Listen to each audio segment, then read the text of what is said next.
Hello students, welcome to Srinendra academy. ఈ వీడియోలో మనం ఇంటర్మీడియట్ సెకండ్ ఇయర్ ఫిజిక్స్ నుంచి one of the most important 4 marks question discuss చేయబోతున్నాం. Which is derive the formula for equivalent capacitance and the capacitors are in parallel. So కెపాసిటర్స్ని మనం ప్యారలల్గా connect చేసినప్పుడు equivalent కెపాసిటెన్స్కి ఫార్ములా ఏంటి? సో మిగతా important questions కావాలంటే subscribe and hit the bell icon. So మనం క్వశ్చన్ పేపర్లో 14th క్వశ్చన్ ఏదైతే ఉందో అది electrostatic potential and capacitance chapter నుంచి వచ్చే ఛాన్స్ ఉంది స్టూడెంట్స్. అండ్ ఈ క్వశ్చన్ అయితే ఇట్లా ఉంది. సో ఇప్పుడు ఏం చేసామంటే ఒక 3 కెపాసిటర్స్ తీసుకోండి, వీటిని మనం ప్యారలల్గా కనెక్ట్ చేసామన్నమాట. Parallel combination. So parallel combination అంటే ఏంటంటే కనుక అన్ని కెపాసిటర్స్ యొక్క ఫస్ట్ ప్లేట్ని యాడ్ చేస్తాం, అన్ని కెపాసిటర్స్ యొక్క సెకండ్ ప్లేట్ని యాడ్ చేస్తాం అనమాట. దీనికి ఒక కాన్స్టెంట్ సప్లై ఇస్తాం. ఓకే స్టూడెంట్స్, 3 కాదు 4, 5, 6 ఎన్నైనా యాడ్ చేసుకోవచ్చు. ఫస్ట్ 3 గురించి డిస్కస్ చేసి దాన్ని ఎన్నిటికైనా యాడ్ చేస్తే దానికి అప్లై చేద్దాం. ఇక్కడ చూస్తే ఫస్ట్ కెపాసిటర్ యొక్క పొటెన్షియల్ డిఫరెన్స్, సెకండ్ కెపాసిటర్ యొక్క పొటెన్షియల్ డిఫరెన్స్, థర్డ్ కెపాసిటర్ యొక్క పొటెన్షియల్ డిఫరెన్స్ అంతా ఈక్వలే, ఎందుకంటే ప్యారలల్ కాంబినేషన్లో మనకి పొటెన్షియల్ సేమ్ ఉంటుంది కాబట్టి. So total potential PA, but charge మారిపోతుంది. ఇక్కడేమో Q1 ఛార్జ్, ఇక్కడేమో Q2 ఛార్జ్, ఇక్కడేమో Q3 charge. And total charge వచ్చేసి టోటల్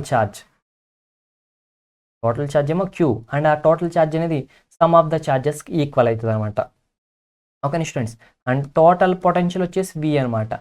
ఓకే స్టూడెంట్స్, పొటెన్షియల్ అయితే అన్ని ప్లేసెస్లో సేమ్.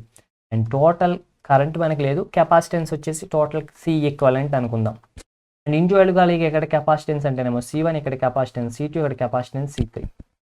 ఇప్పుడు మనం ఫైండ్ అవుట్ చేయాల్సింది ఏంటంటే C ఈక్వలెంట్. ఇప్పుడు నార్మల్గా మనకి total charge Q is equals to ఎంత అంటే కనుక some of the charges Q1 plus Q2 plus Q3. Like that total capacitance CQ అంటే ఎంత అనేది మనం ఇక్కడ ఫైండ్ అవుట్ చేయాలన్నమాట ప్యారలల్ కాంబినేషన్లో. ఓకే స్టూడెంట్స్, అండ్ ఇప్పుడు మనం డిస్కషన్ స్టార్ట్ చేసుకుంటే కనుక సో మనం ఇక్కడ చెప్పుకున్నట్టే Q is equals to Q1 plus Q2 plus Q3 అన్నాం. So Q is equals to Q1. So first capacitor యొక్క ఛార్జ్ Q1 అనమాట. సో మనకి ఒక బేసిక్ ఫార్ములా తెలుసు, that is capacitance is equals to ఎంత స్టూడెంట్స్? కెపాసిటెన్స్ ఎంత చెప్పాలి మీరు ఫాస్ట్గా? Capacitance that is charge by voltage or potential difference. Charge by potential difference అంతే కదా. C equal to Q by V అనమాట. సో దీని ప్రకారం ఛార్జ్ ఎంత అవుతుంది? Capacitance into potential difference. So first capacitor యొక్క ఛార్జ్ Q1 కాబట్టి ఫస్ట్ ఛార్జ్ దేనికి ఈక్వల్ అవుతుందంటే దట్ ఈస్ కెపాసిటెన్స్ వచ్చి C1 ఇంటూ పొటెన్షియల్ డిఫరెన్స్ వచ్చేసి V. లైక్ దట్ సెకండ్ దాని వచ్చి C2 ఇంటూ V, థర్డ్ దాని వచ్చేసి C3 ఇంటూ V. ఇప్పుడు Q అంటే total charge is equals to C1 plus C2 plus C3 into V అని రాసాం, బాగానే ఉంది. ఇది V అంటే ఏంటి? Total potential difference. Q అంటే ఏంటి? Total charge. ఇప్పుడు నేనేమంటానంటే కనుక Q by V is equals to C1 plus C2 plus C3 అంట. సో ఈ Q అంటే ఏంటి? Total charge. V అంటే ఏంటి? Total potential difference. సో దీని ప్రకారం total charge by total potential difference దేనికి ఈక్వల్ అయ్యేది? టోటల్ కెపాసిటెన్స్కే ఈక్వల్ అయ్యేది. సో టోటల్ కెపాసిటెన్స్ ఇప్పుడు దేనికి ఈక్వల్ అయింది? That is C1 plus C2 plus C3కి ఈక్వల్ అయింది. So finally C equivalence equals to C1 plus C2 plus C3.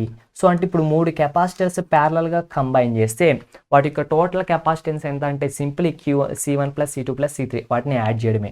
సరే ఇప్పుడు నేను 4 యాడ్ చేస్తాను, అప్పుడు ఎలా అంటే 4 యాడ్ చేసిన అంతే, అన్నిటిని యాడ్ చేసేయడమే. C1 plus C2 plus C3 plus C4. 5 add చేస్తే C1 plus C2 plus C3 plus C4 plus C5 అలా అన్నీ యాడ్ చేయడమే స్టూడెంట్స్. ఓకేనా? దాట్స్ ఇట్ అనమాట. It's not a big problem. Okay, అలా యాడ్ చేయడమే స్టూడెంట్స్. That's it students. మీకు next important question కావాలంటే కనుక డిస్క్రిప్షన్లో లింక్ ఉంది, వెళ్ళి చూసేయండి. And thanks for the watching. Don't forget to subscribe the channel, like and share the videos, comment below if you have any doubts. All the best for your future examinations. Bye students.